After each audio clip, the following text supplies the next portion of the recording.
Let me begin by saying, as a Muslim, as a representative of Islam, I would consider myself an ambassador for Islam, a believer in Islam, a follower of Islam and its Prophet. So, in that capacity, let me begin by apologizing to Anne-Marie for the Bali bombings. I apologize for the role of my religion and me and my people, for the killing of Theo van Gogh, for 7/7. Yes, that was all of us. That was Islam, that was Muslims, that was the Quran. I mean, astonishing claims to make in the very first speech tonight, on a day like today, where the Conservative Prime Minister of the United Kingdom is having to come out and point out that these kind of views are anathema. And I believe you're trying to stand for the Labour Party to become an MP in Brighton. If you do, and you make these comments, I'm guessing you'll have the whip withdrawn from you, but then again, UKIP's on the rise, they'll take you, the BNP, they might have something to say about your views. This is what Mematahkan always does. By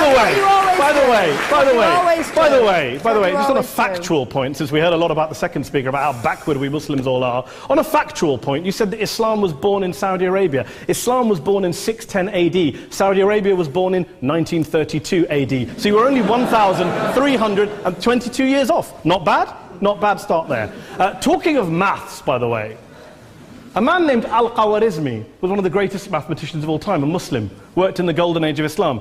He's the guy who came up with not just algebra, but algorithms. Without algorithms, you wouldn't have laptops. Without laptops, Daniel Johnson tonight wouldn't have been able to print out his speech in which he came to berate us Muslims for holding back the advance and intellectual achievements of the West, which all happened without any contribution from anyone else other than the Judeo-Christian people of Europe. In fact, Daniel David Levering, the author of the Pulitzer Prize-winning historian and author of The Golden Crucible, points out that there would be no Renaissance, there would be no Reformation in Europe without the role played by Ibn Sina and Ibn Rushd and some of the great Muslim theologians, philosophers, scientists in bringing Greek texts to Europe.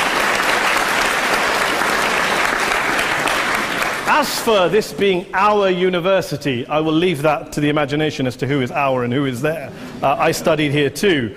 An astonishing set of speeches so far making this case tonight. A mixture of just cherry-picked quotes, facts and figures, self-serving, selective, a farrago of distortions, misrepresentations, misinterpretations, misquotations. Daniel talked about my article in the New Statesman, which got me a lot of flack, where I talked about the anti-Semitism that is prevalent in some parts of the Muslim community, which indeed it is. Of course, I didn't say in that piece that it was caused by the religion of Islam. In fact, modern anti-Semitism in the Middle East was imported from, finish the sentence, Judeo-Christian Europe, where I believe some certainly bad things happened to the Jewish people. In fact, Tom Friedman, Jewish-American columnist in the New York Times, told me in this very chamber last week that he believed, had Muslims been running Europe in the 1940s, 6 million extra Jews would still be alive today. So I'm not going to take lessons in anti-Semitism from someone who's here to defend the Judeo-Christian values of a continent that murdered 6 million Jews. Moving swiftly on. Yes. Absolutely. Well, I'm about to make that point. No, I'm about to make that point. You're right. I agree with you. I agree with you 110%. That is my point. I don't think Europe is evil or bad. I'm a very proud European. I don't want to judge Europe on that basis, but if we're going to play this gutter game where we pull out the Bali bombing and we pull out examples of anti-Semitism in the Islamic community, then of course I'm going to come back and say, well, hold on. I mean, look, let's be very clear. Daniel here was a last-minute replacement for Douglas Murray, who had to pull out. And Douglas and I have a well-documented differences, but to be fair to Douglas, as to be fair to Anne-Marie and to Peter, atheists. Atheists see all religions as evil, violent, threatening. What the problem I have with Daniel's speech is that Daniel comes here to run this robust defense of Christianity, forgetting that his fellow Christians, people who said they were acting in the name of Jesus, gave us the Crusades, the Spanish Inquisition, the anti-Jewish pogroms, European colonialism in Africa and Asia, the Lord's Resistance Army in Uganda, not to mention countless arson and bomb attacks on abortion clinics in the United States of America to this very day. I would like a little bit of humility from Daniel first before he begins lecturing other communities and other faiths on violence, terror and intolerance. But, no thank you. Some water. But I would say this, to address the gentleman's very valid point here, I'm not going to play that game. I don't actually believe that Christianity is a religion of violence and hate because of what the LRA does in Uganda, or what Crusaders did to Jews and Muslims in Jerusalem when they took back the city in the 12th or 13th or whatever century it was. I believe that Christianity, like Islam, like pretty much every mainstream religion, is based on love and compassion and faith. I do follow a religion in which 113 out of the 114 chapters of the Quran begins by introducing the God of Islam as a God of mercy and compassion. I would not have it any other way. I don't follow a religion which introduces my God to me as a God of war, as some kind of Greek God of wrath, as a God of hate and injustice. Not at all. As Adam pointed out, you go through the Quran and you see the mercy and the love and the justice. And yes, you have verses that refer to warfare and violence. Of course it does. This is not a motion about pacifism. I'm not here to argue that Islam is a pacifistic faith. It is not. Islam allows military action, violence in certain limited contexts. And yes, a minority of Muslims do take it out of that context. But is it religious? We talked about Woolwich. Daniel and Anne-Marie have suggested that it's definitely religion that's behind all of this. Well, actually, what I find so amusing tonight is we're having a debate about Islam, and the opposition tonight have come forward. We have a graduate in law, a graduate in modern history, a graduate in chemistry, and you know, I admire all of their intellects and their abilities, but we don't have anyone who's actually an expert on Islam, a scholar of Islam, a historian of Islam, a speaker of Arabic, even a terrorism expert or a security expert or a pollster, let alone to talk about what Muslims believe or think. Instead, we have people coming here, putting forward these views, putting forward these sweeping opinions. Listen to Professor Robert Pape of the University of Chicago, one of America's leading terrorism experts, who, unlike our esteemed opposition tonight, studied every single case of suicide terrorism between 1980 and 2005, 315 cases in total. And he concluded, and I quote, "There is little connection between suicide terrorism and Islamic fundamentalism or any of the world's religions. Rather, what nearly all suicide terrorist attacks have in common is a specific secular and strategic goal to compel modern democracies to withdraw military forces from territory that the terrorists consider to be their homeland." And the irony is, when we talk about terrorism, the irony is that the opposition and the Muslim terrorists, the Al-Qaeda types, actually have one thing in common. Because they both believe that Islam is a warlike, violent religion. They both agree on that. They have everything in common. Osama bin Laden would be nodding along to everything he's heard tonight from the opposition side. He agrees with them. The problem is that mainstream Muslims don't. The majority of Muslims around the world don't.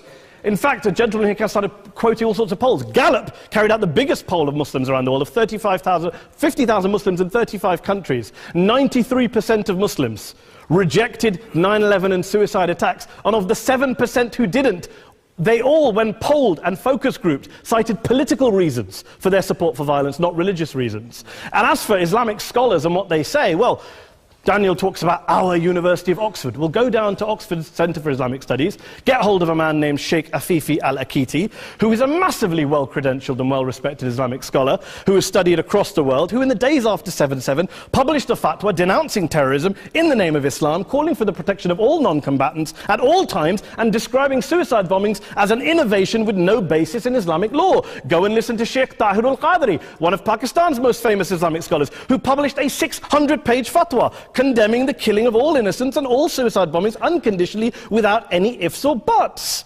There's nothing new here. This is mainstream Islam, mainstream scholarship, which has said this for years. You don't go out and kill people willy-nilly in the high street or anywhere else, on a bus or a mall, based on verses of the Quran that you cherry-pick without any context, any understanding, any interpretation, or any commentary. Point of information. Please.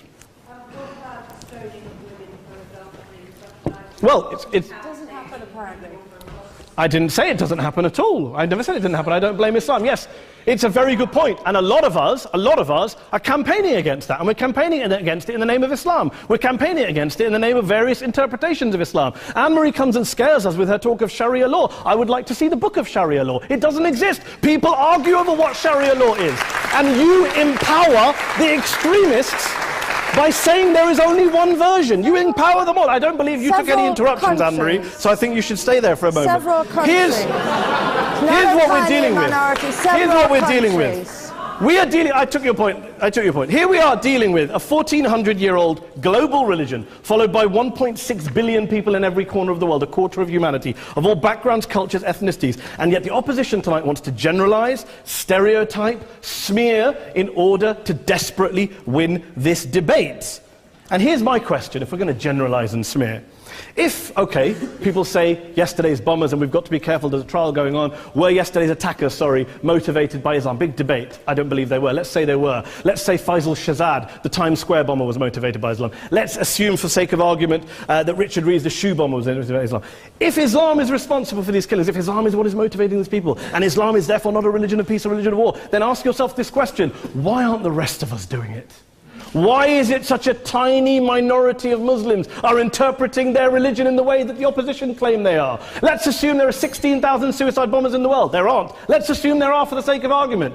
That's 0.001% of the Muslim population globally. What about the other 99.99% of Muslims who the opposition tonight either ignore or smear? The reality is that the rest of us aren't blowing ourselves up tonight. The reality is that the opposition came here tonight not worried about the fact that me and Adam might pull open our jackets and blow ourselves up tonight because we're followers of a warlike warrior religion which wants to take over Europe and Daniel's university. The issue is this. The issue is this. Unless the opposition can tell us tonight, and Peter Atkins is here, one of our great atheist intellectuals, can tell us tonight, they can answer this question tonight: why don't the vast majority of Muslims around the world behave as violently and aggressively as a tiny minority of politically motivated extremists? Then they might as well give up and stop pretending they have anything relevant to say about Islam or Muslims as a whole. Ladies and gentlemen, let me just say this to you. Think about what the opposite of this motion is.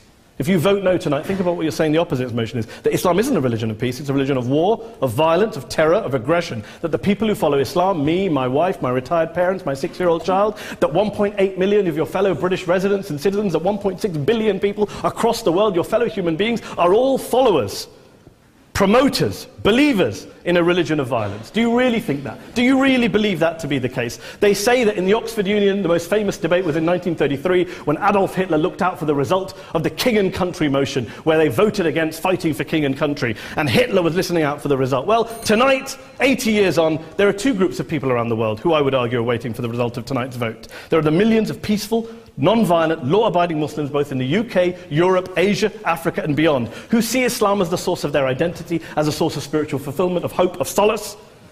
And there are the phobes, the haters, the bigots out there who want to push the clash of civilizations, who want to divide all of us into them and us and ours and their.